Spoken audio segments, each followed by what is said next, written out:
ဒီကနေ့ဗဒ္ဒကဘာကနေနောက်ဆုတ်ပြန်ပြီးရေတွက်လိုက်လို့ရှင်ကဘာတသိန်းအဲ့ဒီကဘာတသိန်းမှာဗုဒ္ဓမုဒ္ဒရာဆိုတဲ့မြတ်စွာဘုရားပွင့်တော်မူခဲ့တယ်ဗုဒ္ဓမုဒ္ဒရာမြတ်စွာဘုရားလက်ထက်မှာလူဘဝဖြစ်ရတော့လည်းပဲဒီဓမ္မဒိဏအမျိုးသမီး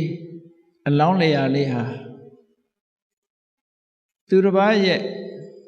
ကိစ္စဝိစ္စတွေကိုဆောင်ရွက်လုပ်ကင်ပေးရတဲ့အလုသမားဘဝဖြစ်ရတယ်ပစ္စည်းဥစ္စာမရှိသည့်အတွက်ကြောင့်အိတ်တဲ့အိမ်မှာအလုပ်ကိစ္စများကိုလုပ်ကင်ပြီးတော့နေရတယ်သို့တော်လည်းပဲ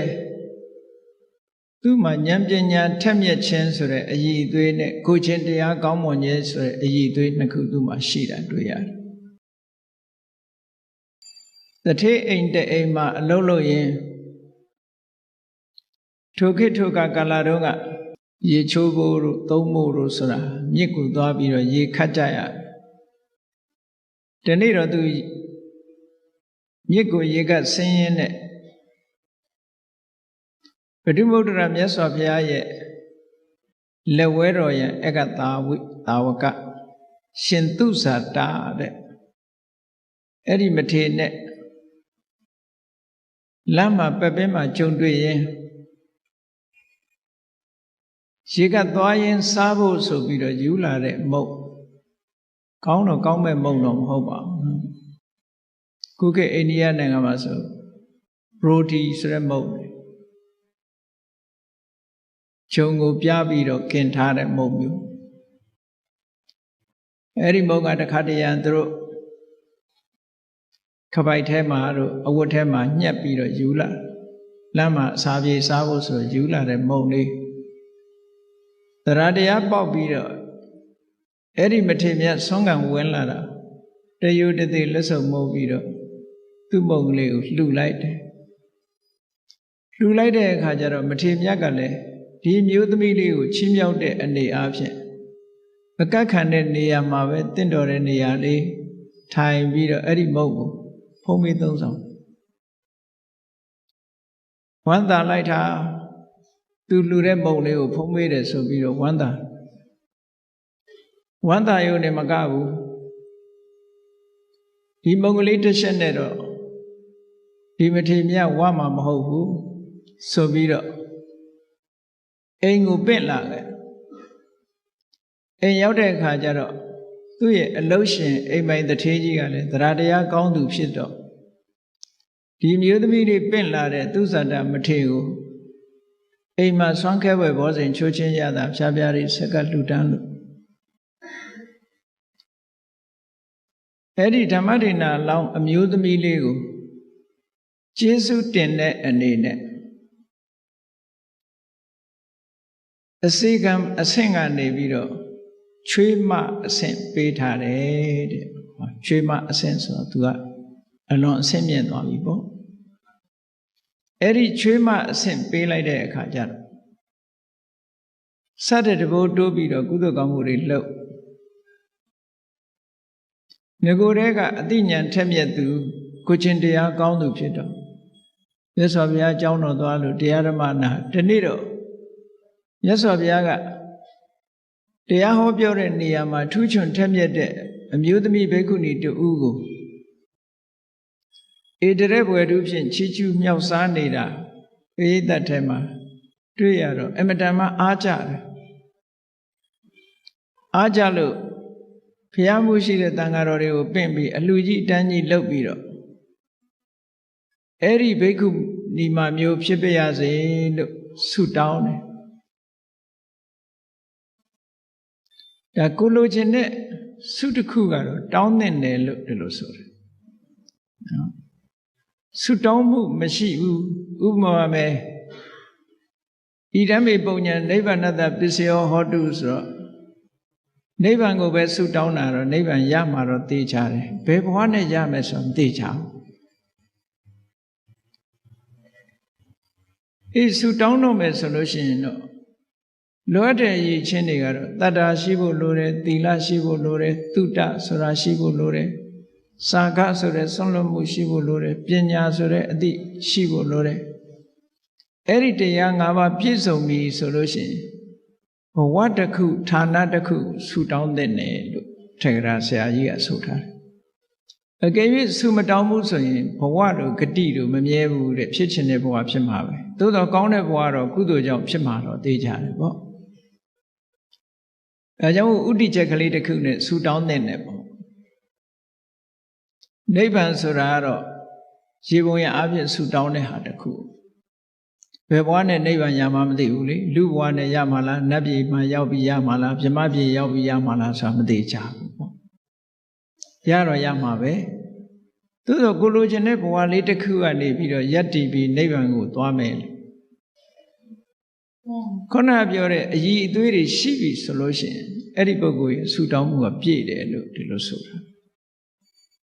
အဲ့တော့သူကထူးခြားတဲ့ဆုလေးပါတောင်းလို့ဆိုဟောဒီဘိက္ခုနီမလို့နောင်ဖရာတဆူမှာဓမ္မဂတိကရဣတရက်ရပြီးတော့ကျွတ်တန်းဝင်ရပါလို့ဆိုဒီဆုတောင်းတာဆိုတော့သူလူဘဝနဲ့ကျွတ်တန်းဝင်ခြင်းနဲ့ဆုပဲဒီဆုကတော့နော်တမန်နိဗ္ဗာန်ရဲ့လို့ဒီလိုတောင်းတာမဟုတ်ဘူးအဲ့လိုတောင်းလိုက်သည့်အတွက်ကြောင့်ပွင့်ပွင့်လင်းလင်းဆုတောင်းတာပေါ့ဘုန်းကြီးတို့စကိုင်းမှာတကာကြီးတယောက်တွေ့ဘူးတဲ့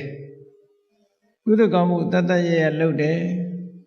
ထက်ထက်တန်တန်လုပ်တယ်လုပ်ပြီးလို့ရှိရင် तू ကဘာဆုတောင်းလို့ဆိုရင်သဗ္ဗညုဖေယဖြစ်ရပါလို့ဤလို့ပဲဆုတောင်းတယ် तू အမြဲတမ်းအဲ့လိုတကာကြီးတွေလည်းရှိတယ်တချို့ကလည်းဆုကိုပြောင်းမတောင်းရတဲ့လူလည်းရှိသေးတယ်ပေါ့ကိုယ့်ရဲ့ဥတီချက်တစ်ခုလေးကတော့ရှိထားတဲ့နဲ့ပေါ့အေးဒီမျိုးသမီးတွေကဒီလိုဆုတောင်းလိုက်တဲ့အခါကျတော့ဘုရားဗုဒ္ဓရာမြတ်စွာဘုရားက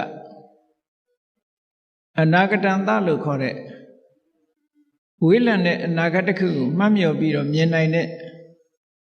အဘိညာဉ်ဉာဏ်နဲ့ချိလိုက်တဲ့အခါကျတော့ဒီကနေ့လုပ်တဲ့ကုသိုလ်ရဲ့အရှိန်အဝါဒီကနေ့လုပ်တဲ့စေတနာစွမ်းအားတွေစုပန်မှုတွေဟာဘယ်အထိအောက်ရောက်သွားနိုင်တယ်လဲဆိုတာကိုကြည့်လိုက်တဲ့အခါကျတော့ဂေါရမမြတ်စွာဘုရားရဲ့လက်ထက်မှာသူ့ဆန္ဒတွေပြည့်လိမ့်မယ်ဆိုတာကိုမြင်တယ်။ဒါလည်းလောကနေအဖြစ်ယုတ်တိ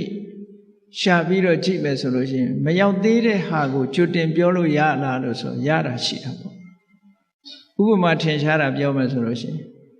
ဒုံးမြန်တစ်စင်းလွတ်တော့မယ်ဆိုလို့ရှိရင်ဘယ်နှမိုင်ဘယ်နှကီလိုမီတာ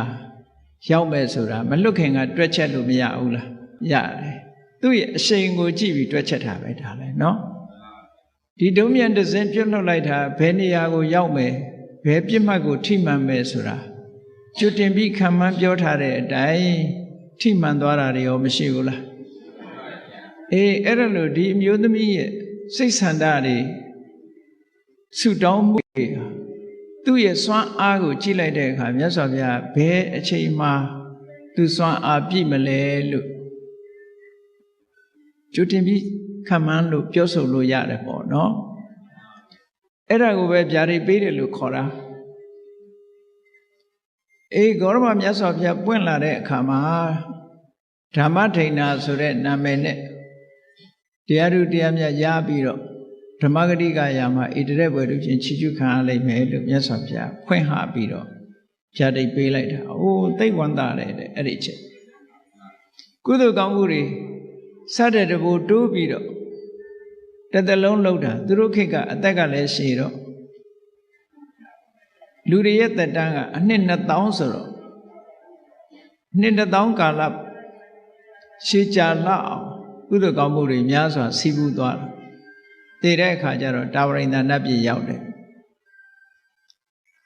အဲ့ဒါလို့ဂျားတဲ့ကဘဝခရီးတွေကိုတော့ဖော်မပြတော့ဘူးဒါသူ့ရဲ့ဘဝပါရမီဘဝစတင်တာတော့ဘုရုမုဒ္ဒရာမြတ်စွာဘုရားလက်ထက်ကစလိုက်တာကသဗ္ဗဘုရားလက်ထက်မှာလူဘဝမှာသူတစ်ခါပြန်ပြီးတော့ပေါ်လာတယ်ကာတိတိုင်းဗာရဏသီပြည်မှာကိကီဆိုတဲ့ဘုရင်ကြီးအဲ့ဒီဘုရင်ကြီးမှာသမီးတော်9ပါးဆိုတာရှိတယ်အမတန်ထူးခြားတဲ့သမီးတော်တွေ အဲ့ဒီသမီးတော်ခုနှစ်ဖော်ထဲမှာသူဟာတယောက်အနေနဲ့ပါဝင်တယ်သူ့နာမည်ကအဲ့ဒီတုန်းကသူဓမ္မာတဲ့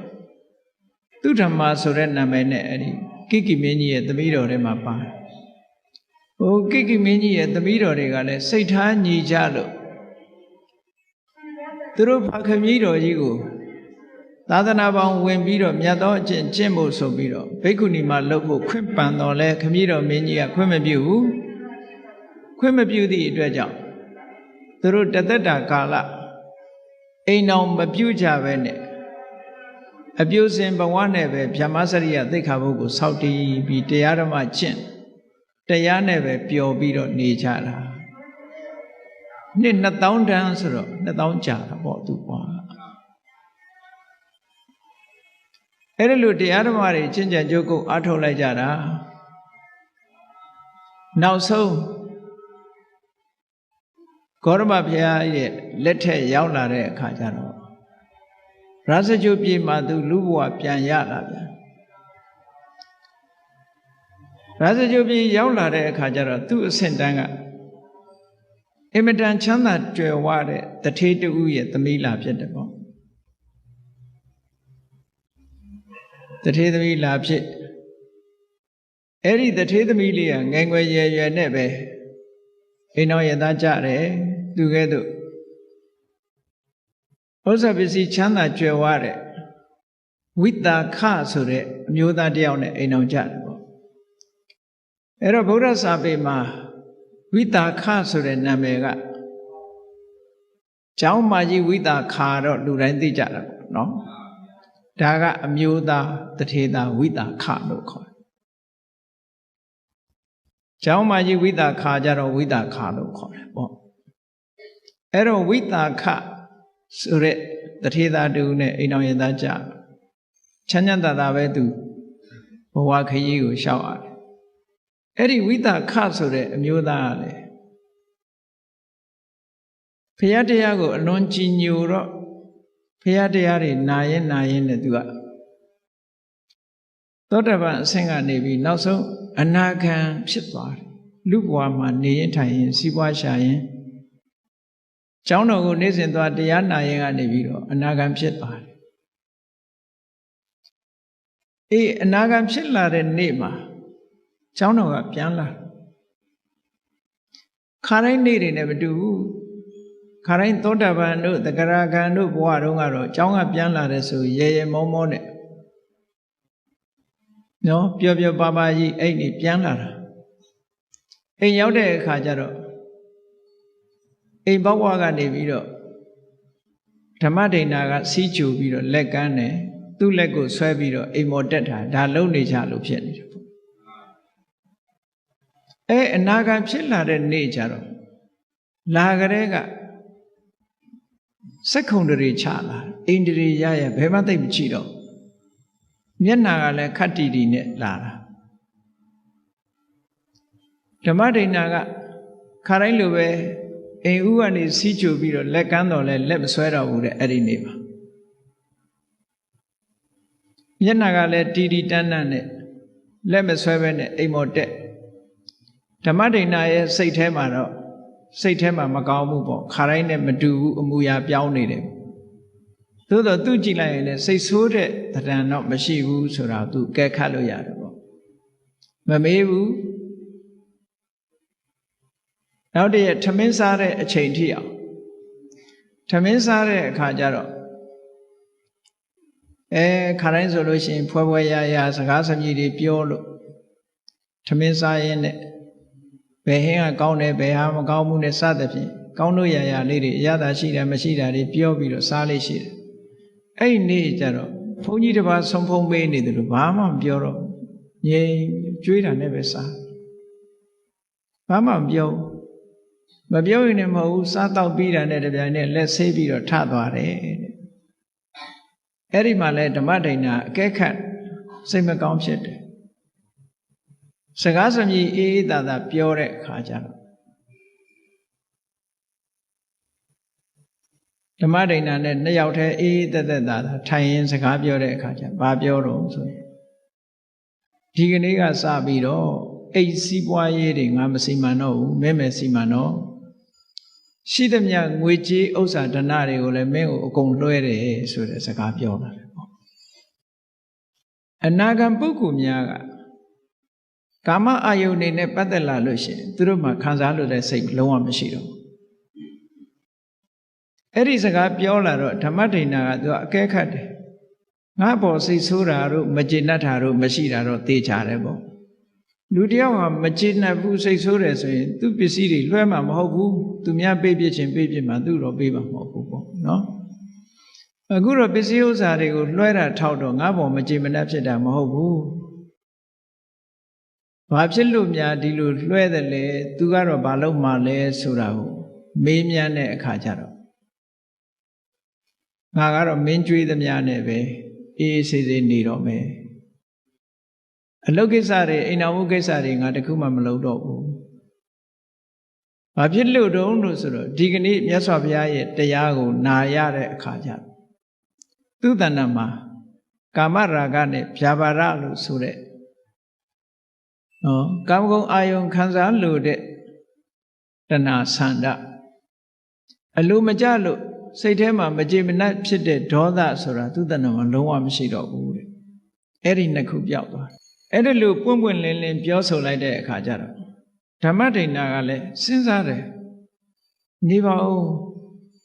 အခုလိုအမတန်ချမ်းသာကြွယ်ဝတဲ့ပစ္စည်းဥစ္စာတွေကိုစွန့်နိုင်လောက်အောင်စွန့်ရည်တတ္တိရှိတယ်ဆိုတဲ့တရားမျိုးသူတို့ရောသိခွင့်မရဘူးလားကျမတို့ရောသိခွင့်မရဘူးလား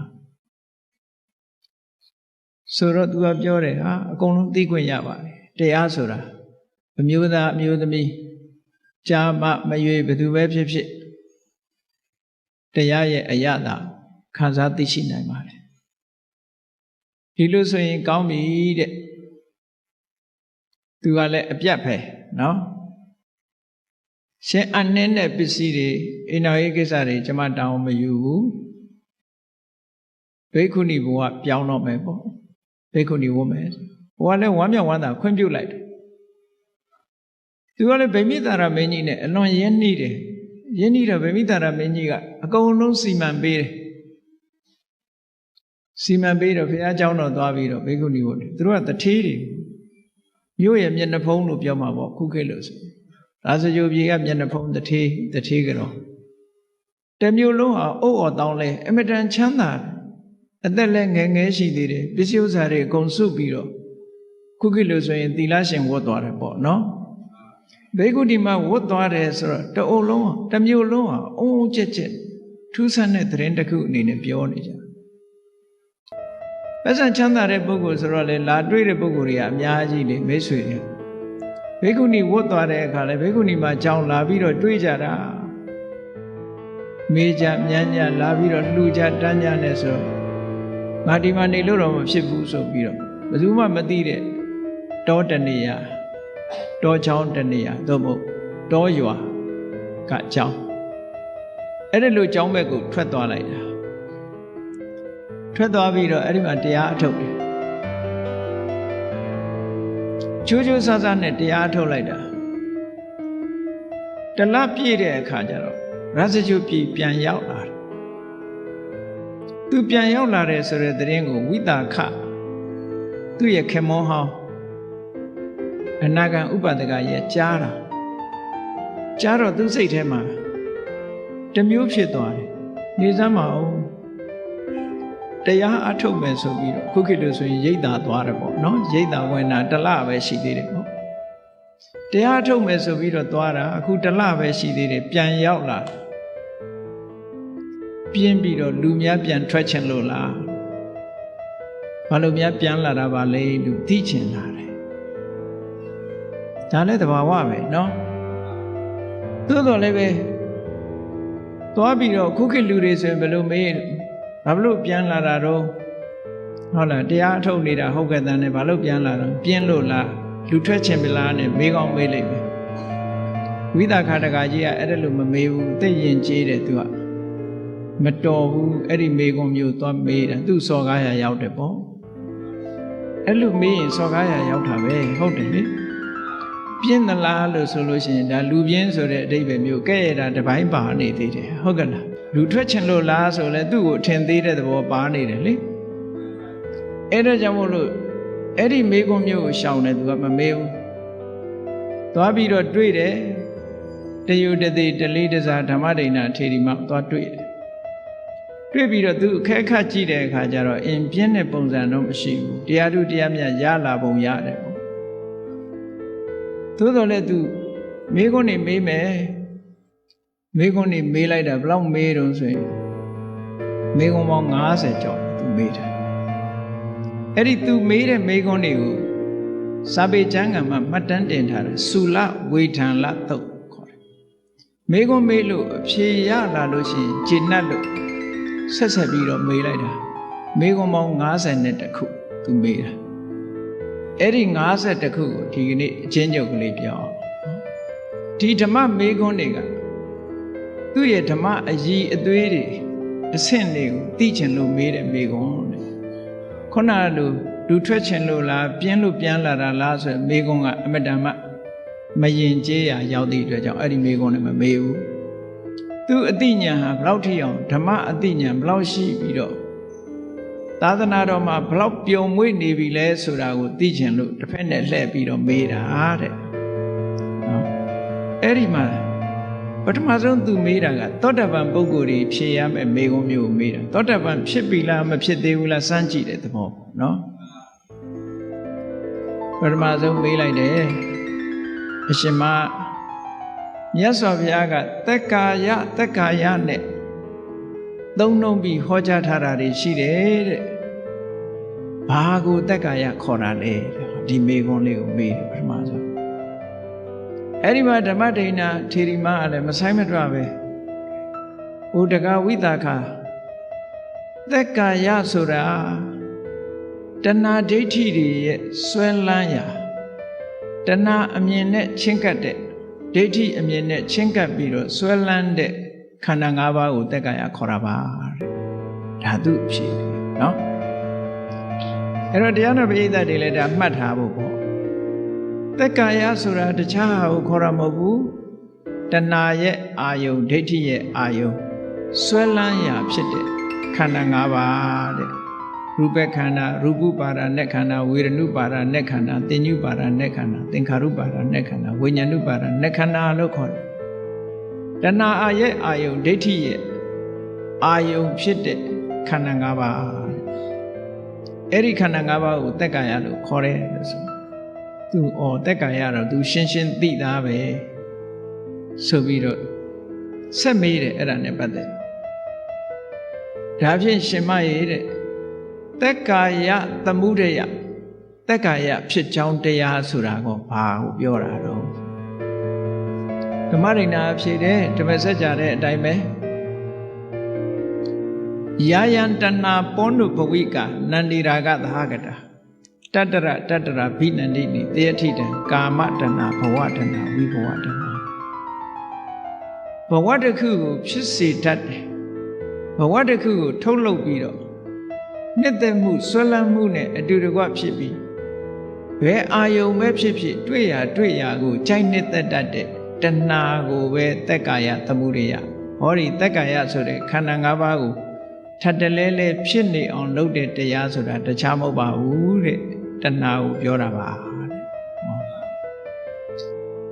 အဲ့ဒီတဏှာဟာကာမတဏှာဘဝတဏှာဝိဘဝတဏှာလို့၃မျိုးခွဲထားတာကာမတဏှာဆိုတာကာမဂုဏ်အာယုန်တွေနဲ့ပတ်သက်ပြီးတော့လိုချင်တတ်မဲ့တာဘဝတဏှာဆိုတာကာမဂုဏ်အာယုန်ဒီအပေါ်မှာမှားယွင်းတဲ့အမြင်ကလေးနဲ့ထာဝရမြဲတဲ့အရာလို့ထင်မှတ်ပြီးတော့တွေ့တာဘဝတဏှာဝိဘဝတဏှာဆိုတာအဲ့ဒီကာမဂုဏ်အာယုန်တွေကိုပဲတဘဝတစ်ခါပဲပြီးရင်ပြတ်တာပဲလို့ဆိုတဲ့အတွေးဥစ္စေရဒိဋ္ဌိအတွေးနဲ့တွေ့တာတဏှာနဲ့ဒိဋ္ဌိဟာအဓိကဖြစ်တာဟုတ်ဒါကြောင့်မို့လို့အဲ့ဒီတဏှာ၃မျိုးတတ္တဒိဋ္ဌိနဲ့ရှင်တွဲလာတဲ့တဏှာကဘဝတဏှာဥစ္စေရဒိဋ္ဌိနဲ့ရှင်တွဲလာတဲ့တဏှာကဝိဘဝတဏှာအဲ့ဒီဝိဘဝဆိုတာလဲတဏှာပဲတဏှာတစ်မျိုးပဲထာဝရဖြစ်ချင်းနေတာတ န်တရားဝတ္ထဲမှာထာဝရဖြစ်ချင်းနေတာဘဝတဏ္ဍအေးဘဝဆိုတာပြီးတာပဲဆိုတာကဝိဘဝတဏ္ဍပေါ့ပြတ်သွားတာကိုသဘောကျတာဝိဘဝတဏ္ဍအဲ့ဒီတဏ္ဍ၃မျိုးဟာသက္ကာယဆိုတဲ့ဥပါဒณะခန္ဓာကိုဖြစ်စေတတ်တဲ့တရားပါလို့ဒီလိုဖြေတော့ဒီအဖြေလည်းမှန်သွားတယ်ကျင့်တတ်တယ်တတ္တိယမေခွန်းတစ်ခုဆက်မေးတယ်သက္ကာယនិရောဓအဲ့ဒီဥပါဒณะခန္ဓာကြီးရဲ့ချုပ်ငြိမ်းသွားတာအစင်ထာဝရငြိမ်းသွားတဲ့နေရာကဘာလဲလို့ဆိုတော့အစင်ထာဝရချုပ်ငြိမ်းတာဘာလဲလို့ဆိုရင်တဏှာချုပ်ငြိမ်းမှသက္ကာယအချုပ်ငြိမ်းမှဖြစ်တယ်မြတ်စွာဘုရားဓမ္မစကြာမှာဟောတဲ့အတိုင်းယောတတ္တယေဝတဏှာယအတေတဝိရာဂនិရောဓောစာကောပฏิနိဒ္ဒေကောမုတ်တိအနာလယော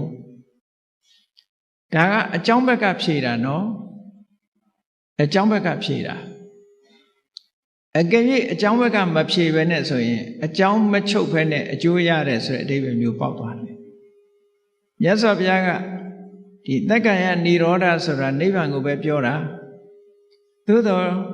ထိုနိဗ္ဗာန်ဆိုတာကိုဘာချုပ်မှရတာတုံးဆိုသက္ကာယသမုဒယလို့ခေါ်တဲ့တဏှာချုပ်ငြိမ်းမှရနိုင်တယ်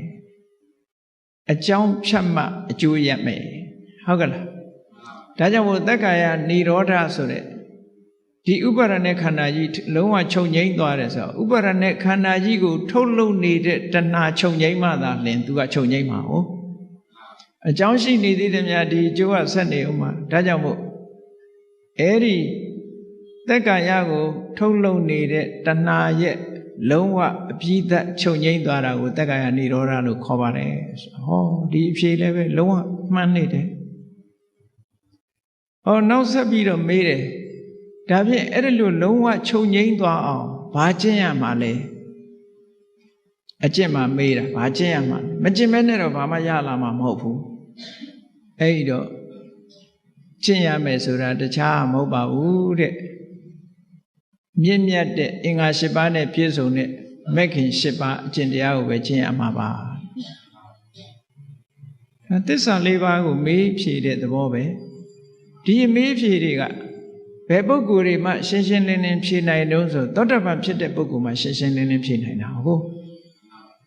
ဉာဏ်တဲ့ပုဂ္ဂိုလ်တွေကစာပေရသိထားလို့ရှိရင်စာရဖြေကောင်းဖြေလိမ့်မယ်သောတာပန်ပုဂ္ဂိုလ်ကြတော့သူဉာဏ်နဲ့သိတဲ့အသိရှင်းရှင်းလင်းလင်းမြင်နေတာဒီတိုင်းပဲဆိုတာကိုရှင်းပြီ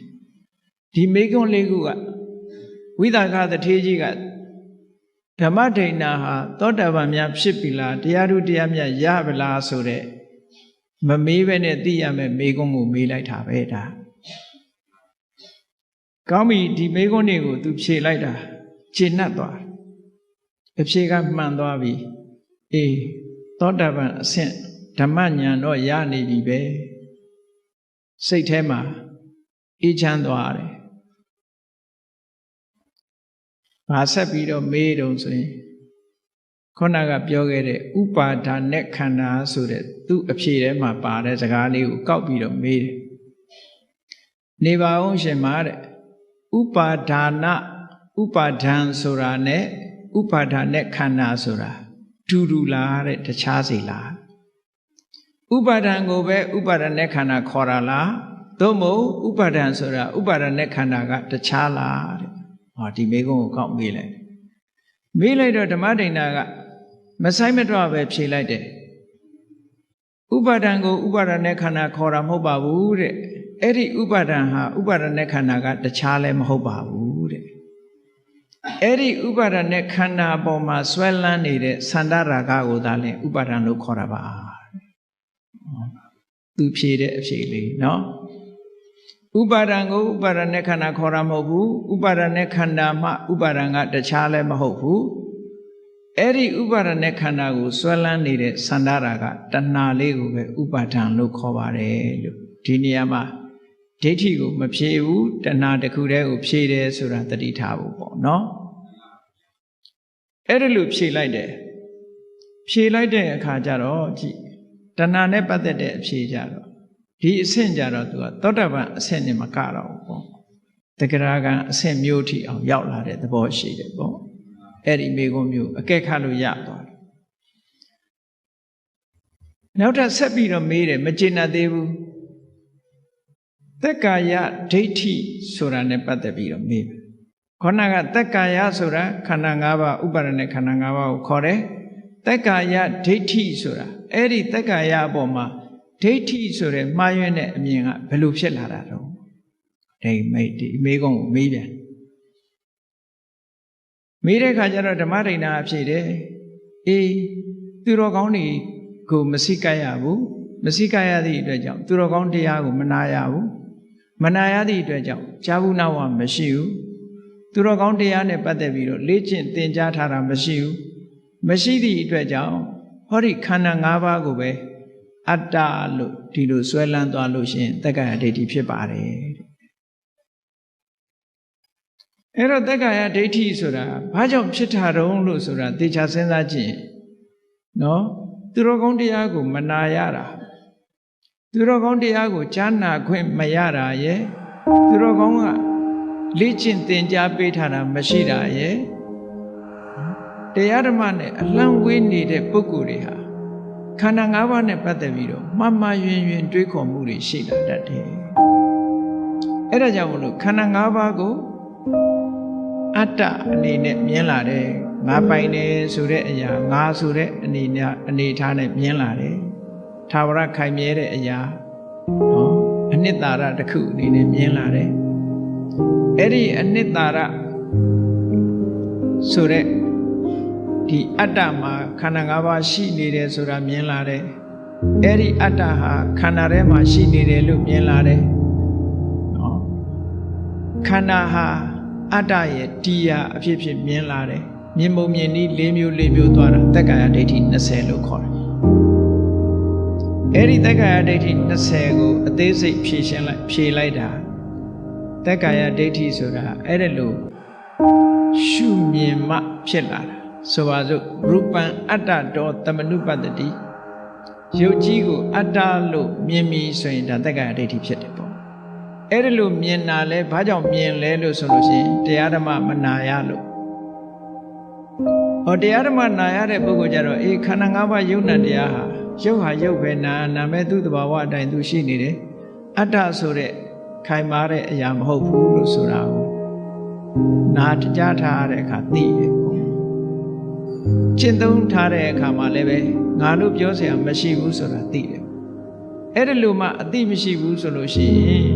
ဟောဒီရုပ်ကြီးကိုပဲအတ္တလို့ဒီလိုမြင်လာနိုင်တယ်ပေါ့အဲ့ဒီလိုမြင်ပြီးတော့မှားယွင်းတဲ့အတွေးတွေတွေးလာပြီဆိုလို့ရှိရင်ဒါသက္ကာယဒိဋ္ဌိဖြစ်တယ်ဒီလိုပြောတာနော်ခန္ဓာ၅ပါးနဲ့ဒါသက္ကာယဒိဋ္ဌိဖြစ်ပုံအကျဉ်းလေးပဲပေါ့နောက်ဆက်ပြီးတော့မေးတယ်သက္ကာယဒိဋ္ဌိမဖြစ်ပုံကိုပြောပါအောင်လို့ဆိုသက္ကာယဒိဋ္ဌိမဖြစ်ဘူးဆိုတာတဲ့သူတော်ကောင်းတွေကိုစိကပ်လို့သူတော်ကောင်းတရားနာရတဲ့အခါမှာယုံနာမတပါငါလို့ပြောเสียမရှိဘူးခန္ဓာဟာခန္ဓာမြတာဖြစ်တယ်သဘာဝတရားတသက်မြတာဖြစ်တယ်အတ္တဆိုတဲ့ထာဝရခိုင်မာတဲ့အရာမဟုတ်ဘူးလို့မြတ်စွာဘုရားဟောတဲ့တရားကိုနာရလို့လက်တွေ့ကျင့်သုံးရတဲ့အခါမှာခုနကပြောသလိုခန္ဓာ၅ပါးကိုအတ္တလို့မရှုတော့ဘူးတဲ့အဲ့ဒီလိုမရှုတော့သည့်အတွက်ကြောင့်သက္ကာယဒိဋ္ဌိမဖြစ်ပါဘူးဒီလိုဟောတယ်အဲ့တော့သူ့အဖြေတွေကအကုန်လုံးမှန်ကန်ပြီးတော့နေတယ်မေးခွန်းနေမေးလိုက်တာနောက်ထပ်နံပါတ်၈မေးခွန်းတစ်ခါဆက်ပြီးတော့မေးပြန်တယ်မဂ္ဂင်၈ပါးဆိုတာဘာလဲခုနစောစောကပြောထားတာဘုန်းကြီးတို့တွေလည်းသင်ထားသည့်အတွက်ကြောင့်မဂ္ဂင်၈ပါးဆိုတာဘာလဲအလုံးသိနေကြတယ်နော်အဲ့တော့ဓမ္မဒိဋ္ဌာထေရီမကိုမေးတယ်ဒါကအရေးကြီးတဲ့အကျင့်တရားဖြစ်သည့်အတွက်ကြောင့်သူဒီမေးခွန်းမေးတယ်မဂ္ဂင်၈ပါးအကျင့်တရားဆိုတာဘာလဲလို့ဆိုတော့မေးလိုက်တယ်သမ္မာဒိဋ္ဌိသမ္မာသင်္ကပ္ပသမ္မာဝါစာသမ္မာကမ္မန္တသမ္မာအာဇီဝသမ္မာဝါယာမသမ္မာတတိသမ္မာသမာဓိပေါ့တခုစီမဂ္ဂင်၈ပါးအကျင့်တရားကိုဖြည့်ရှင်းလိုက်ဖြည့်ရှင်းတော့ဒါတရားကျင့်လို့သိထားတဲ့အသည့်တွေနဲ့ဖြည့်တာနော်သူဘိက္ခုနီဝတ္တတစ်လပဲရှိသေးတယ်တစ်လအတွင်းမှာသူဒါတွေအကုန်လုံးတရားနဲ့ပတ်သက်ပြီးသိသွားတယ်အဲ့ဒါနဲ့နောက်9ခုမြောက်မေးခွန်းအနေနဲ့ဆက်ပြီးတော့မေးတယ် အဲ့ဒီမဂ္ဂင်၈ပါးဟာတဲ့အကြောင်းတရားတွေကဖန်တီးထားတဲ့သင်္ခတလားသို့မဟုတ်အကြောင်းတရားတွေကအကြောင်းတရားကင်းပြီးတော့ဖြစ်နေတဲ့အသင်္ခတလားဆိုတဲ့မေးခွန်းမေးတယ်ဒါကပို့ပြီးတော့လေးနဲ့သွားတယ်ပေါ့သင်္ခတလားအသင်္ခတလားတာမန်လက်တွေ့ကျင့်သုံးထားတဲ့ပုဂ္ဂိုလ်ကမှန်မှန်ကန်ကန်ဖြေနိုင်တယ်ပေါ့အဲ့တော့ဓမ္မရိဏဖြေလိုက်တယ်မဂ္ဂင်၈ပါးဆိုတာစဉ်းစားကြည့်လေတမ္မာဒိဋ္ဌိဆိုတာလေတမ္မာဒိဋ္ဌိဖြစ်ခြင်းအကြောင်းတရားမရှိဘူးလားသူကသူဖြစ်လာတာမဟုတ်ဘူးလေတမ္မာသင်္ကပ္ပဆိုတာလေသူဆိုင်ရာအကြောင်းတရားရှိတယ်တမ္မာဝါစာတမ္မာကမ္မန္တတမ္မာအာဇီဝတို့မှာလည်းဆိုင်ရာအကြောင်းတရားတွေရှိတယ်တမ္မာဝါယာမတမ္မာတတိတမ္မာသမာဓိတို့မှာလည်းဆိုင်ရာအကြောင်းတရားတွေရှိတယ်ဆိုင်ရာအကြောင်းတရားတွေကထုတ်လုပ်ထားတဲ့အရာဖြစ်သောကြောင့်သင်္ကတပါလို့သူကဖြေလိုက်တယ်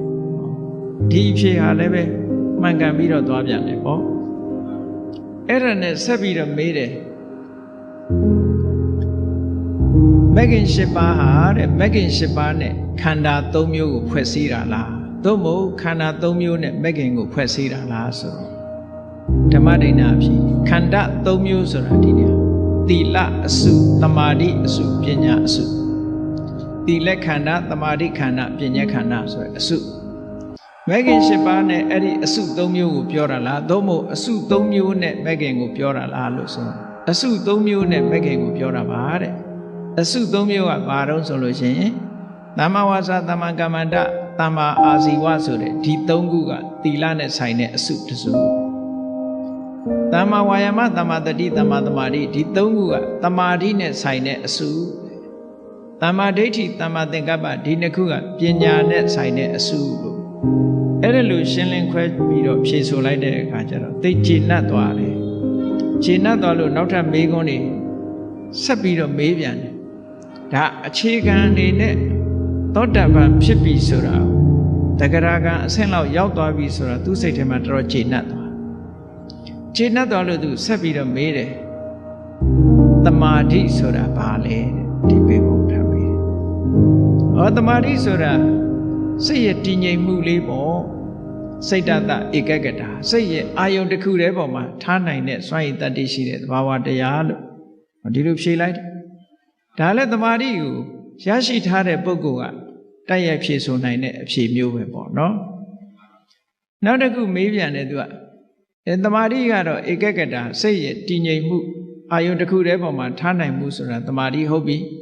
အဲ့ဒီသမာဓိနိမိတ်တသမာဓိရဲ့အာယုံကဘာလဲလို့ဆိုတော့သမာဓိရဲ့အာယုံဆိုတာတခြားမဟုတ်ပါဘူးတဲ့ကာယစိတ်တဝေဒနာဓမ္မလို့ဆိုတဲ့တတိပဋ္ဌာန်အာယုံ၄မျိုးပါလို့ဓမ္မဒိဋ္ဌာဖြေတယ်အဲ့တော့သူတို့ကတော့ဝိသခာကလည်းအနာဂံအဆင့်ဆိုတော့ဒီအဖြေလေးတွေဟာချင်းချင်းဖြေတာနဲ့သူလည်းနားလဲတယ်ပေါ့နော်နောက်တစ်ခုကသမာဓိရဲ့အချမ်းရံသမာဓိအတွက်အရေးပါတဲ့အထောက်အကူပြုတဲ့တရားကဘာလဲလို့ဆိုရင်သမ္ပပ္ပတံတရား၄ပါးပါသမ္ပပ္ပတံတရား၄ပါးဆိုတာသမ္မာဝါယာမကိုပဲပြောတာပဲသမ္မာဝါယာမကိုရှုထောင့်၄မျိုးနဲ့ပြောမယ်ဆိုရင်သမ္မာဝါယာမဟာဆောင်ရွက်မှုရှုထောင့်၄မျိုးရှိတယ်ရှုထောင့်၄မျိုးကဘာလို့ဆိုရင်မဖြစ်သေးတဲ့အကုသိုလ်မဖြစ်အောင်ဖြစ်ပြီးသားအကုသိုလ်ကိုဖယ်ရှားနိုင်အောင်ကြိုးပမ်းအထောက်မှုမဖြစ်သေးတဲ့အကုသိုလ်တွေမဖြစ်ရလေအောင်ကြိုးပမ်းအထောက်မှုကတစ်ခုဖြစ်ပြီးသားအကုသိုလ်တွေကိုဖယ်ရှားနိုင်အောင်ကြိုးပမ်းအထောက်မှုကတစ်ခုနောက်မဖြစ်သေးတဲ့ကုသိုလ်တွေဖြစ်အောင်ကြိုးပမ်းအထောက်မှုကတစ်ခုဖြစ်ပြီးသားကုသိုလ်တရားတွေတိုးပွားလာအောင်ကြိုးပမ်းအထောက်မှုကတစ်ခုတဲ့အဲ့ဒါကိုသမ္မပဋ္ဌာနာမှန်ကန်တဲ့လုံးလားလို့ဆိုပြီးအဲ့ဒါဟာတမာတိရဖို့အတွက်အရေးကြီးတဲ့အထောက်အကူတွေဖြစ်ပါတယ်လို့ဒီလိုဖြေတယ်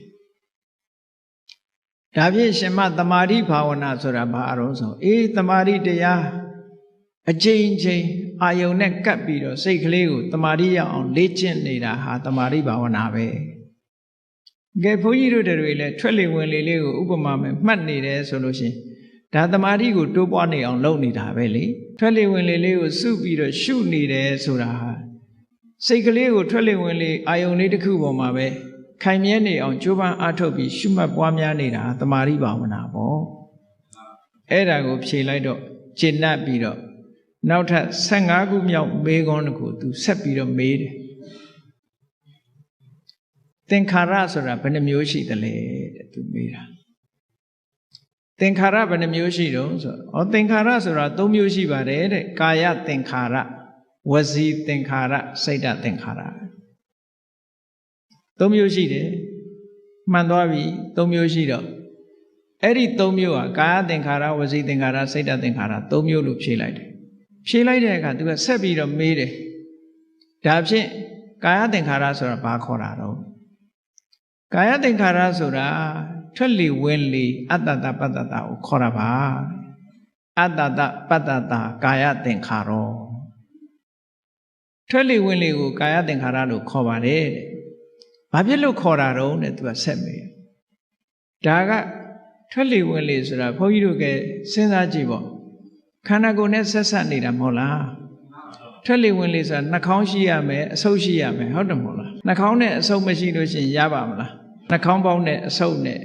ထွက်လေဝင်လေဆိုတာဖြစ်တယ်အဲ့တော့နှာခေါင်းပေါက်တို့အဆုပ်တို့ဆိုတာကာယပဲလေအဲ့ဒီကာယနဲ့ဆက်ဆက်ပြီးတော့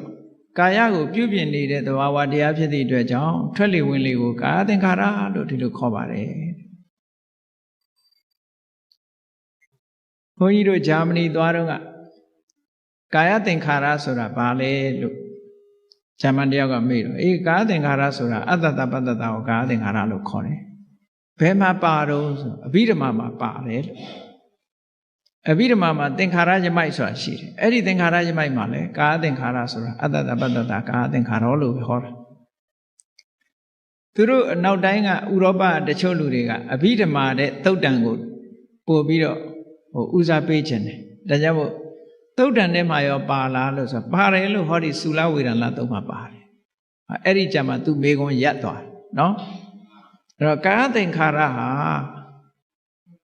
ခန္ဓာကိုယ်နဲ့ဆက်ဆက်ပြီးတော့ဖြစ်ပြီးတော့နေသည့်အတွက်ကြောင့်ခန္ဓာကိုယ်ကိုအရှိတည်ထအောင်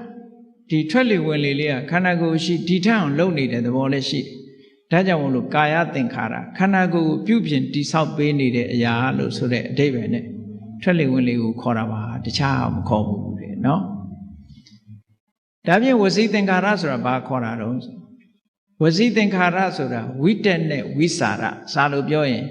အတွေးနဲ့အကြံအတွေးနဲ့အကြံဒီနှမျိုးကိုတွေးတောမှုနဲ့ကြံစီမှုဒီနှမျိုးကို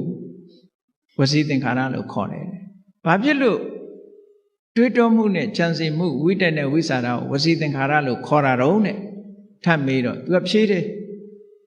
လူတွေဟာတဲ့စကားပြောတော့မယ်ဆိုလို့ရှိရင်မပြောခင်ကတွေးပြီးကြံစီပြီးမှပြောတာတဲ့သိကြရလားကိုပြောမယ်ဆိုလို့ရှိရင်တွေးပြီးမှပြောတာကြီးပဲဘာပြောမယ်ဆိုတာတွေးတာကြီးပဲကိုယ့်အကိုလည်းစဉ်းစားကြည့်ပေါ့နော်တယောက်ယောက်ကိုပြောမယ်ဆိုရင်တွေးထားတာတွေးပြီးသားကြံစီပြီးသားတွေးကြံထားတာကိုမှပြောတာလေ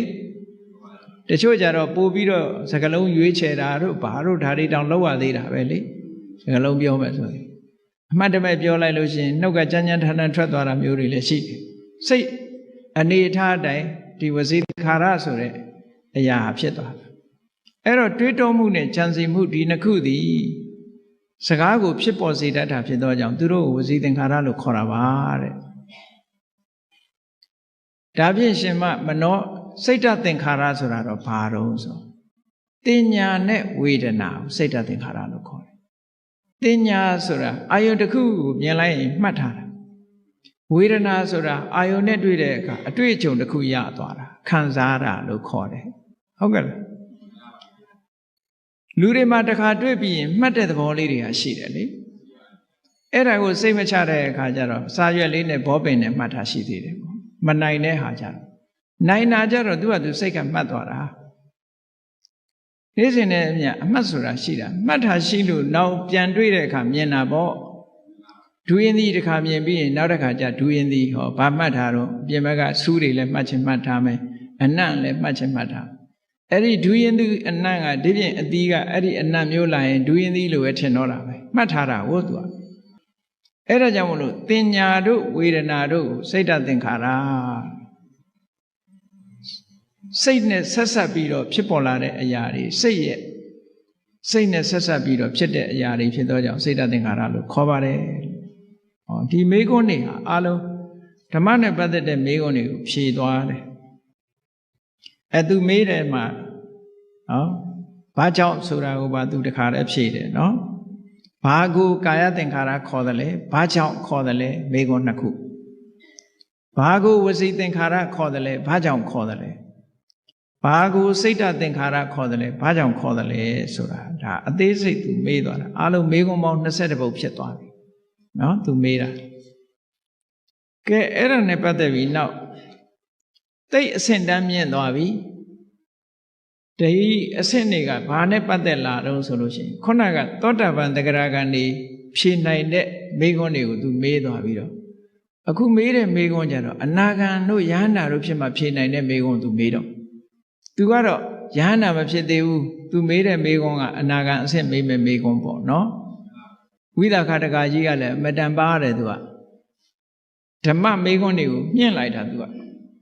ကြည်သူကဆက်ပြီးတော့ဗာမေးတော့လို့ဆိုတော့22ခုမြောက်မေခွန်းမှာသင်ညာဝေဒယိတအခုပြောတဲ့စိတ်ဓာတ်သင်္ခါရဆိုတာသင်ညာနဲ့ဝေဒနာကိုခေါ်တာဟုတ်အဲ့ဒီသင်ညာဝေဒနာတွေလုံးဝချုပ်သွားတဲ့និရောဓသမဘတ်ကိုဘယ်လိုဝင်စားသလဲဝင်စားတယ်ဆိုတာဘယ်လိုလဲမေးတယ်နော်အားလုံးအသိစိတ်တွေအားလုံးချုပ်ငြိမ်းသွားတဲ့သမဘတ်အဲ့ဒီនិရောဓသမဘတ်ဆိုတာအနာဂံလည်းဖြစ်ရမယ်အနာဂံဖြစ်ရင်လည်းဇံရတဲ့ပုဂ္ဂိုလ်ဖြစ်ရမယ်နောက်ယဟန္တာတော်လည်းဖြစ်ရမယ်ဇံရတဲ့ပုဂ္ဂိုလ်တော်လည်းဖြစ်ရမယ်အနာဂံယဟန္တာနှစ်ပါးသာနှစ်မျိုးသာလည်းဝင်စားနိုင်တယ်ထို့အနာဂံယဟန္တာဟာလည်းပဲဇံရတဲ့ပုဂ္ဂိုလ်ဖြစ်ရမယ်ဘာဖြစ်လို့လဲဆိုရင်အသိစိတ်တစ်ခုစွမ်းအားတစ်ခုနဲ့ဖိပြီးတော့ချုပ်အောင်လုပ်ထားတယ်ရပ်တန့်ပေးတယ်ဆိုတာလွယ်တာမှမဟုတ်ပဲနဲ့ pause လုပ်တယ်လို့ပြောတာဟုတ်ကဲ့လားကက်ဆက်တွေပါတယ်ဖွင့်တဲ့အခါကျတော့ pause ဆိုတာလေးပါတယ်မဟုတ်လားခဏရပ်ထားတယ်အဲ့ဒီအသိစိတ်ကိုရပ်ထားဖို့ဆိုတာမတမခဲနေတာလေဒီပြင်ဟာရပ်ထားလို့လွယ်ကောင်းလွယ်လိမ့်မယ်အသိစိတ်လေးကအမြဲပြေးနေတာလေ mental process ဆိုတာအဲ့ဒါကိုဘယ်လိုလုပ်ရပ်ဟောនិရောဓသမဘတ်ဒီဝင်စားပြီးခဏရပ်ထားတာ pause ကိုနှိပ်ထားသလိုပဲသူကရပ်သွားအသိစိတ်တွေရပ်သွားအောင်လုပ်တာနော်ခိတ္တရပ်တယ်အဲ့ဒီရပ်တဲ့ဤစနစ်ဟာသမထလည်းကျွမ်းကျင်ရမယ်ဝိပဿနာလည်းကျွမ်းကျင်ရမယ်အဆင့်ကလည်းကာမရာဂတို့ဗျာပါဒတို့ကင်းတဲ့ပုဂ္ဂိုလ်ဖြစ်ရမယ်ကိလေသာတွေကင်းတဲ့ပုဂ္ဂိုလ်ဖြစ်ရမယ်အဲ့ဒါတွေရှိနေသေးလို့ရှိရင်ရပ်လို့မရဘူးတဲ့အဲ့ဒီအဆင့်ရောက်မှဒါကိုရပ်ထားလို့ pause လုပ်လို့ရတယ်လို့ပြောတာနော်အဲ့ဒီမှာသူဝိသကရကကြီးကဓမ္မဒိဏဟာအနာဂံအဆင့်များရောက်ပလားသောတာပန်တဂရဂံဖြစ်တာတော့သိကြပြီသူအနာဂံအဆင့်များရောက်ပလားဆိုအနာဂံနေဖြေနိုင်တဲ့ဖြေရမယ့်မေခွန်းမျိုးသူမေးတာនិရောဓသမဘတ်ဆိုတာဘယ်လိုဝင်စားတာလဲဆိုဓမ္မဒိဏကဒီနေရာမှာသူကဘယ်လိုဝင်စားတယ်ဆိုတာကိုမပြောဘူး။ဘာပြောလိုက်တုံးဆိုရင်ဝင်စားပြီးတဲ့ပုဂ္ဂိုလ်အဆင့်ကိုပြောလိုက်တယ်။ဘယ်လိုပြောတော့ဆိုនិရောဓသမဘတ်ဝင်စားတဲ့ပုဂ္ဂိုလ်ဆိုတာတဲ့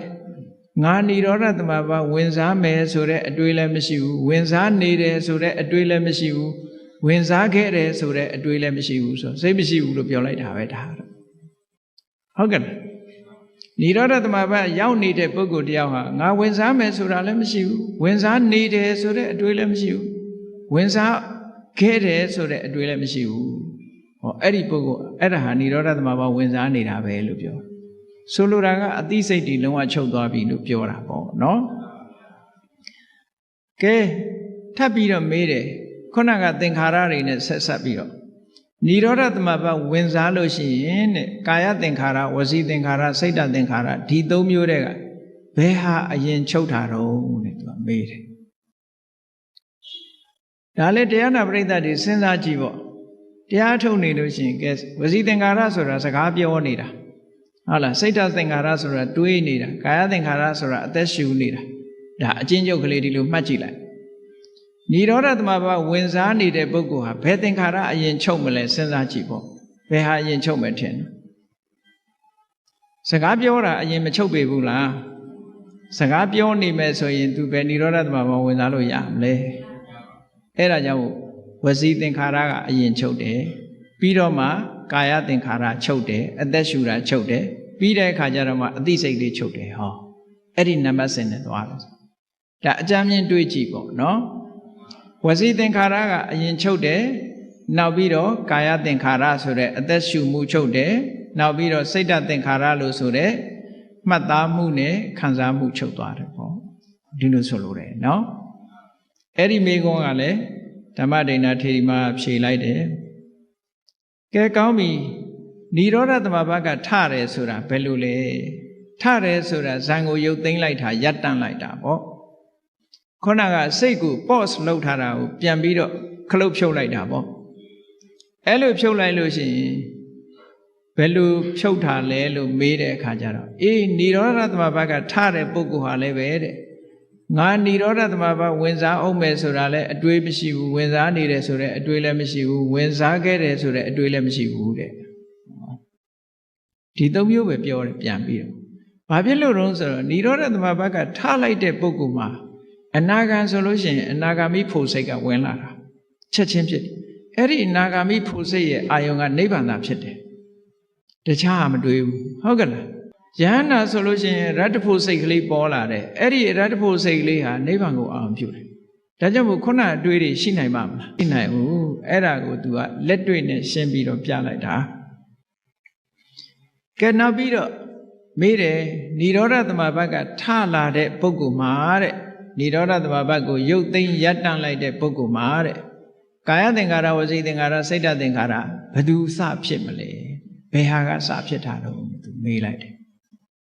နော်ဘယ်ဟာစဖြစ်တုံးဆိုတော့စိတ်ချုပ်ထားတဲ့ပုဂ္ဂိုလ်တယောက်ဟာစိတ်ကစဖြစ်မှာပေါ့နော်စိတ်ပြီးပြီဆိုတဲ့အခါအသက်ရှူမှုကာယသင်္ခါရဖြစ်တယ်ပြီးတော့စကားပြောမှုဆိုတဲ့ဝစီသင်္ခါရဖြစ်လာတယ်ပေါ့ဒါនិရောဓသမဘမှာထတဲ့အခါသင်္ခါရအစဉ်ကတစ်မျိုးအဲ့ဒါလို့ဖြေလိုက်တော့သူ့အဖြေဟာလုံးဝအမှားယွင်းမရှိပြည့်စုံပြီးတော့သွားတယ်ဒါအနာဂံပုဂ္ဂိုလ်တွေဖြေနိုင်တဲ့မေခွန်းတွေပေါ့နော်နောက်နံပါတ်29အနေနဲ့သူဗာမေးတော့ဆိုလို့ရှိရင်និရောဓသမဘကនិရောဓသမဘဝင်စားပြီးတော့និရောဓသမဘကထလာတဲ့ပုဂ္ဂိုလ်ထတယ်ဆိုတဲ့စကားလုံးကိုသုံးတာကအကြည့်အိပ်ပျော်ပြီးအိပ်ရာကထတယ်ဆိုတဲ့သဘောမျိုးပြုံးသုံးထားတာနော်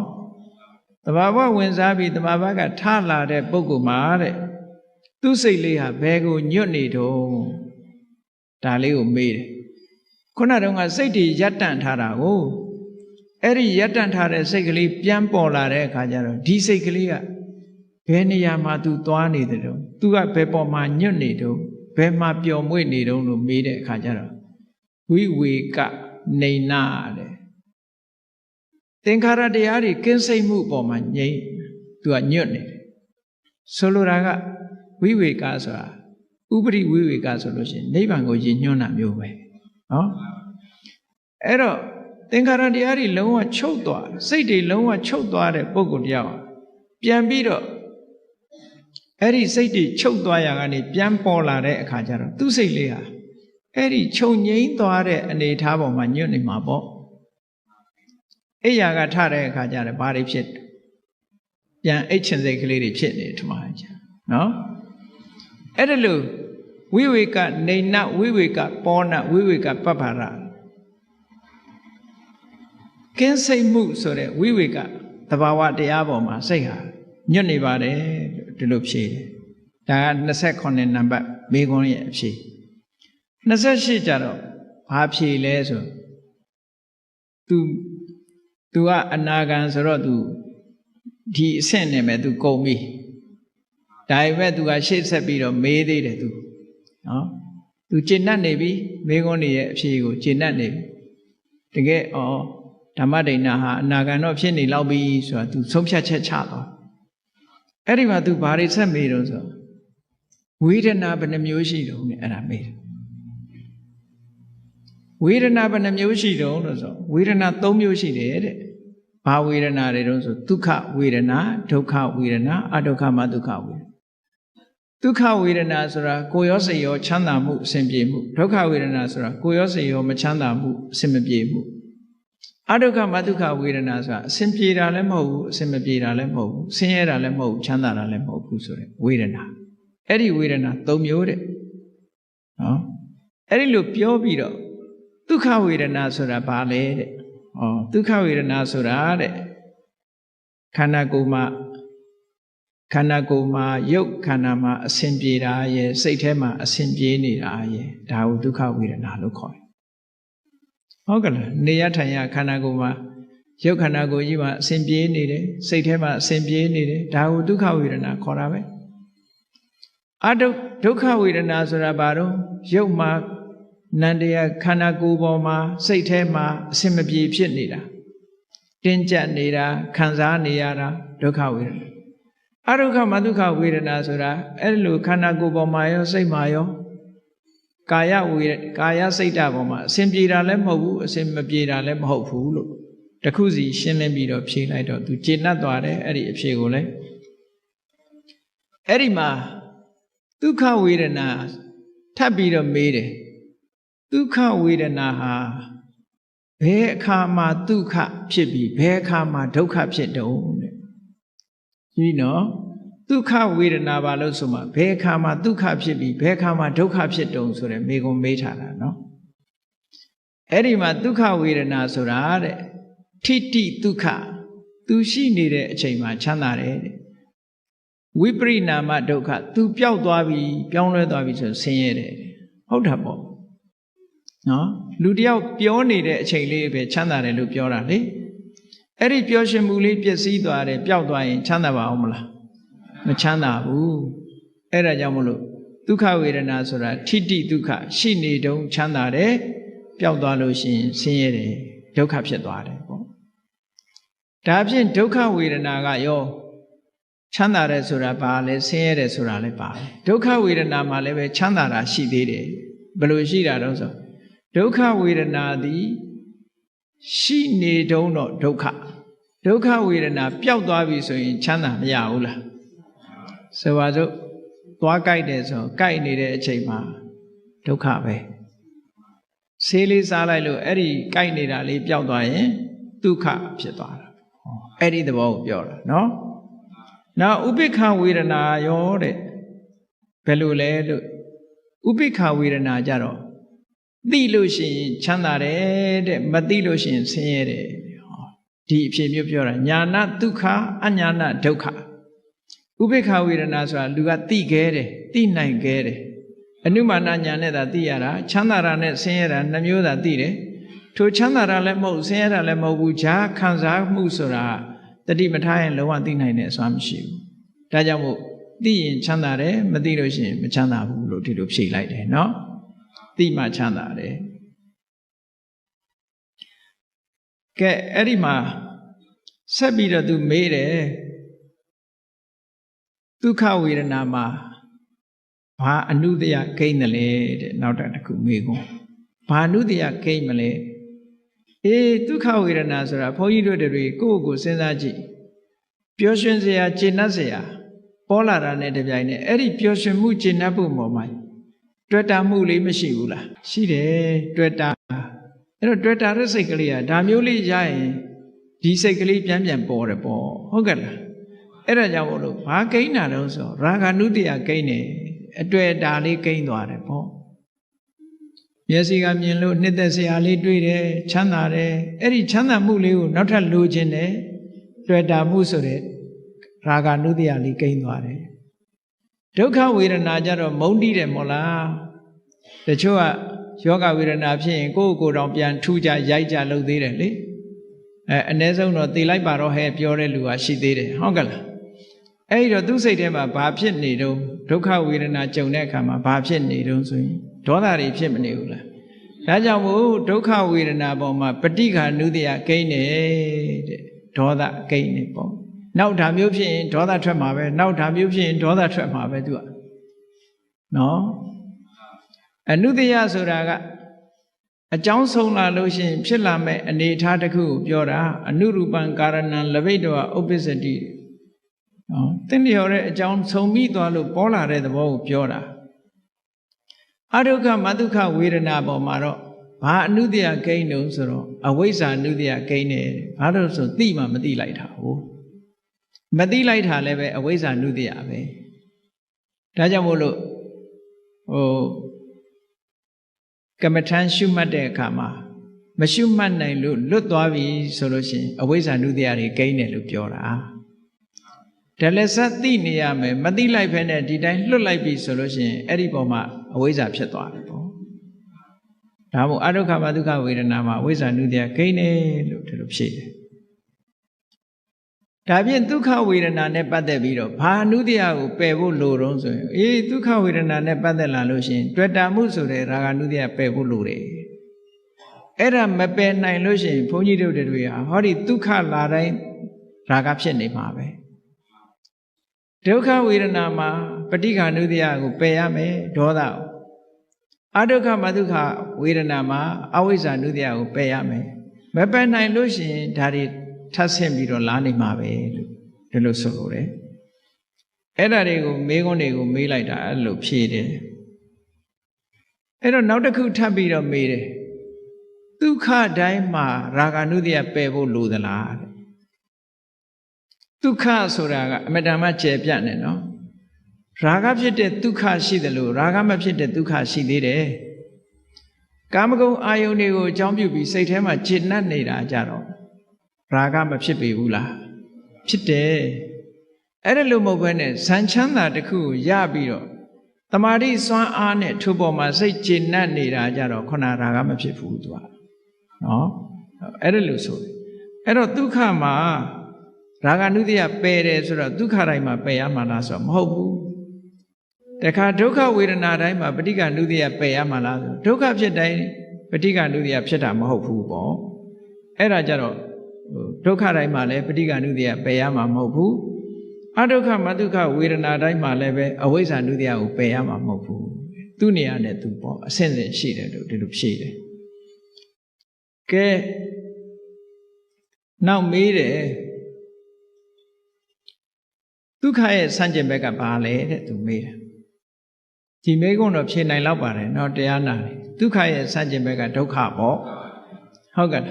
ဒုက္ခရဲ့ဆန့်ကျင်ဘက်ကဒုက္ခနောက်ဒုက္ခရဲ့ဆန့်ကျင်ဘက်ကဘာလဲလို့မေးတယ်ဒုက္ခပဲပေါ့နောက်အဒုက္ခမဒုက္ခရဲ့ဆန့်ကျင်ဘက်ဆိုတာသူ့ကြောင့်ပေါ်လာတဲ့သဘောတရားကိုပြောတာအဒုက္ခမဒုက္ခရဲ့ဆန့်ကျင်ဘက်ကအဝိဇ္ဇာတဲ့အဲ့လိုဖြေတယ်သူကအဝိဇ္ဇာဖြစ်ပေါ်တတ်လို့ပြောတာเนาะအဲ့တော့ तू မေးတဲ့မေးခွန်းတွေဟာကြည့်မေးလာလိုက်တာအဲ့ဒီအဆင့်ရောက်တော့နောက်နံပါတ်48အနေနဲ့ तू မေးတယ်အဝိဇ္ဇာလို့ဖြေလိုက်တော့ तू အဲ့ဒါကိုကောက်ပြီးတော့မေးတယ်အဝိဇ္ဇာရဲ့ဆန့်ကျင်ဘက်ကဘာတော့လဲဆိုတော့ဝိဇ္ဇာပေါ့အဝိဇ္ဇာဆိုတာမောဟရဲ့ဆန့်ကျင်ဘက်ကအသိဉာဏ်ပဲဆန့်ကျင်ဖယ်ရှားနိုင်တဲ့သဘာဝတရားသည်ဝိဇ္ဇာဖြစ်တယ်လို့တခါဝိဇ္ဇာလို့ဆိုလိုက်တာနဲ့သူကြည့်ရတာတော့ဘုန်းကြီးကဒီတခါကြီးမေးစရာကုန်းနေပြီနဲ့တူတယ်ကုန်းနေတော့သူကအစွန်းထွက်ထားလေးတွေကိုင်ပြီးရှောက်မေးနေတာနော်သူကခုနအခက်ခဲတဲ့និရောဓသမဘတ်နဲ့ပတ်သက်တဲ့မေးခွန်းတွေသူမေးပြီးပြီမေးသွားတဲ့အခါမှာနောက်ပိုင်းမှာသူအစွန်းထွက်ထားလေးတွေလိုက်ပြီးတော့မေးတာအခုလဲအဝိဇ္ဇာလို့ပြောလိုက်တာနဲ့သူအဝိဇ္ဇာရဲ့ဆန့်ကျင်ဘက်ကဘာတော့ဆိုဝိဇ္ဇာတခါဝိဇ္ဇာလို့ဖြေလိုက်တဲ့အခါကျဝိဇ္ဇာရဲ့ဆန့်ကျင်ဘက်ကဘာတော့တခါလာဝိဇ္ဇာနဲ့ရှင်ဘက်ရှင်တွဲပြီးတော့လာတဲ့အရာဘာလဲလို့မေးတဲ့အခါကျတော့ဓမ္မဒိဏထေရီမကဖြေတယ်ဝိဇ္ဇာနဲ့ရှင်တွဲလာတဲ့အရာကတော့ဝိမု ക്തി လို့ခေါ်တယ်ဝိဇ္ဇာဆိုတာမဲ့ညာကိုပြောတာဝိမု ക്തി ဆိုတာလွတ်မြောက်မှုဖို့ကိုပြောတာအဲ့ဒီသဘောကိုဖြုတ်တယ်ဒါဖြင့်ဝိမု ക്തി နဲ့ရှင်တွဲလာတာကြတော့ဘာတော့လို့မေးတဲ့အခါကျဝိမု ക്തി နဲ့ရှင်တွဲလာတာကြတော့နိဗ္ဗာန်ပဲပေါ့ဖို့နဲ့ရှင်တွဲလာတာနိဗ္ဗာန်ပဲအဲ့ဒီထိအောင်မေးခွန်းပေါင်း90ပြည့်သွားပြီသူမေးတာနောက်ဆုံးသူတခုမေးခွန်းတခုထပ်မေးလိုက်တယ်နိဗ္ဗာန်နဲ့နိဗ္ဗာန်ရဲ့ဒီရှင်ဘက်ကဘာတော့လို့မေးတာ52နှစ်တခုမြောက်မေးခွန်းကြတော့နိဗ္ဗာန်ရဲ့ရှင်ဘက်ပฏิဘာဂဆိုတဲ့အသုံးနဲ့မေးတယ်နိဗ္ဗာန်ရဲ့ရှင်ဘက်သဘာဝတရားဘာလဲလို့ဆိုတော့နိဗ္ဗာန်မှာနိဗ္ဗာန်အထက်ရှိနိုင်မှာအောင်မလားအဲ့ဒီမှာဘိက္ခုနီမကပြောတယ်တကားကြီးတဲ့မေးခွန်းကိုအဆုံးကိုမတတ်နိုင်ဘူးတဲ့လွန်သွားပြီတဲ့မေးတာတွေကတဲ့အဲ့ဒီအချိန်မှာသူ့ကိုသတိပေးတယ်နော်တကားကြီးကပြဿနာကိုအဆုံးမတတ်နိုင်ဘူးတဲ့တကားကြီးမေးတဲ့မေးခွန်းကမေးဖို့ရနယ်လွန်သွားပြီတဲ့ဘာဖြစ်လို့တော့ဆိုတော့မြတ်စွာဘုရားရဲ့သာသနာတော်မှာအဆုံးသတ်ဟာနိဗ္ဗာန်ပဲနိဗ္ဗာန်အထက်မေးစရာမရှိတော့ဘူး ဆိုပြီးတော့ဓမ္မဒိဏဘာပြောတော့ဆိုရင်မကျေနပ်လို့ရှိရင်မြတ်စွာဘုရားသွားမေးတဲ့ဒီမေးခွန်းတွေကိုဘုရားမေးဘုရားဖြေတဲ့အတိုင်းမှတ်ပါတဲ့နော်မေးကျင်တပတ်ဆိုရင်ဒီမေးခွန်းတွေအကုန်လုံးမြတ်စွာဘုရားကိုသွားမေးပါအောင်တဲ့မေးလို့မြတ်စွာဘုရားဖြေတဲ့အတိုင်းမှတ်ပါတဲ့သူဖြေတာတယ်မှားမယ်ထင်လို့ရှိရင်အဲ့ဒီမှာသွားမေးပါအောင်ပြောတခါကြီးကသဘောတွေကြပြီးတော့ဓမ္မဒိဏထေရီမရဲ့ဒီဓမ္မဉာဏ်ဓမ္မအရေးချင်းတွေကိုသူအကဲခတ်လို့ရသွားပြီပေါ့ရသွားသည့်အတွက်ကြောင့်ခြေနဲ့အာရတာရုခေါ်ပြီးတော့အဲ့ဒီနေရာကနေသူထပြန်သွားတယ်ပြန်သွားပြီးတော့မြတ်စွာဘုရားရှိသွားမြတ်စွာဘုရားရှိမောက်ရောက်တဲ့အခါကျတော့ဓမ္မဒိဏထေရီမနဲ့တွေ့ခဲ့တဲ့အကြောင်းဓမ္မဒိဏထေရီမကိုသူတို့မေးခွန်းတွေမေးလို့ဖြေတဲ့အကြောင်းတွေကိုဘုရားကိုအကုန်ပြန်လျှောက်တဲ့အခါကျတော့မြတ်စွာဘုရားကဘာပြောတော့ဆိုအေးဓမ္မဒိဏသိဉာဏ်ကောင်းတာပဲသိပညာရှိတာပဲငါမေးလေဒီမေးခွန်းတွေဒီတိုင်းပဲဖြေမှာပဲအဲ့တော့သူဖြေတဲ့အတိုင်းသာမှတ်ပြီတော့လို့မြတ်စွာဘုရားကအဆုံးဖြတ်ပေးလိုက်တာဟုတ်ကဲ့အဲ့ဒီသုတ်တန်ကိုဘုန်းကြီးတို့တရားချက်ခင်သူတော်စင်ပြိဿတ်တို့ဖတ်ချင်တဲ့ပါဆိုလို့ရှိရင်နော်မေဇိမပဏ္ဏတပါဠိတော်မှာသုလဝေဒန္တသုတ်ဆိုတာရှိတယ်မေဇိမနိကေမှာသုလဝေဒန္တသုတ်ဆိုတာရှိတယ်အဲ့ဒီသုလဝေဒန္တသုတ်ကိုဖတ်ကြည့်မယ်ဆိုလို့ရှိရင်အခုမေးခွန်းနဲ့အဖြေတွေတွေ့ပါလိမ့်မယ်အားလုံး50နဲ့တစ်မျိုးနောက်ဆုံးမေးခွန်းကိုတော့လွန်သွားပြီဆိုပြီးတော့အဖြေမပေးတော့နော်အေးဒါကြောင့်မို့လို့ဓမ္မဒိဏထေရီမရဲ့ဓမ္မအဖြေတွေဆိုတာဟာသုလဝေဒန္တသုတ်မှာမှတ်တမ်းတင်ထားတာဖြစ်သည့်အတွက်ကြောင့်အရိယာသူတော်စင်တို့ရဲ့အမြင်ဟာဓမ္မနဲ့ပတ်သက်တဲ့အမြင်တွေဟာသောတပန်ပုဂ္ဂိုလ်ရဲ့အဆင့်သဂရဂံပုဂ္ဂိုလ်အဆင့်အနာဂံပုဂ္ဂိုလ်အဆင့်ဒီအမြင်တွေဟာအမတန်မှထူးခြားတဲ့အမြင်တွေရှိတဲ့အကြောင်းဒီအကြောင်းတွေကိုဓမ္မဆွေးနွေးမေးမြန်းခြင်းဖြင့်ပုဂ္ဂိုလ်တယောက်ရဲ့အရေးချင်းကိုသိနိုင်တယ်တာကိစ္ဆာယပညာဝေရိတပါဆွေးနွေးလေ့လာခြင်းဖြင့်သာလဲပုဂ္ဂိုလ်တယောက်ရဲ့ပညာအရေးချင်းကိုသိနိုင်တယ်ဆိုတဲ့အတိုင်းဝိသခာဆိုတဲ့ဥပဒကကြီးကဓမ္မဒိဏဆိုတဲ့ဘိက္ခုနီရဲ့ပညာအရေးချင်းတွေကိုသိဖို့ရာအတွက်ရရှိထားတဲ့တရားဓမ္မအနေအထားတွေကိုသိရှိဖို့အတွက်ဓမ္မမေခွန်းပေါင်း52ပုဒ်50နဲ့မေခွန်းတစ်ပုဒ်မေခွန်း50ပုဒ်မေးတာအဲ့ဒီမေခွန်းတွေကိုမဆိုင်မတွက်ဓမ္မဒိဏထေရီမကဖြေဆိုခဲ့တယ်ဒီလိုဖြေဆိုနိုင်တာဟာဘဝမှာပါရမီတွေကိုဖြည့်ကျင့်ပြီးတော့တရားဓမ္မတွေကိုလေ့လာလိုက်စားပြီးကျင့်ကြံကြိုးကိုအထောက်ခြင်းကြောင့်ဖြစ်တယ်ဒါကြောင့်မို့ဘုန်းကြီးတို့တွေလည်းတရားဓမ္မကိုနာယူသင်ကြားပြီးတော့လေ့လာကြမယ်ကျင့်သုံးကြမယ်လိုက်နာကြမယ်ဆိုလို့ရှိရင်ဒီလိုဉာဏ်ရည်ဉာဏ်သွေးတွေရပြီးတော့နောက်ဆုံးဓမ္မဒိဏထေရီမတို့မျက်မှောက်ပြုသွားတဲ့နိဗ္ဗာန်ချမ်းသာကိုကိုယ်စီကိုယ်ငှမျက်မှောက်ပြုကြရမှာဖြစ်တယ်လို့ယုံကြည်ပြီးတရားဓမ္မကိုကျင့်ကြံကြိုးကိုအထောက်နိုင်ကြပါစေကုန်သတည်း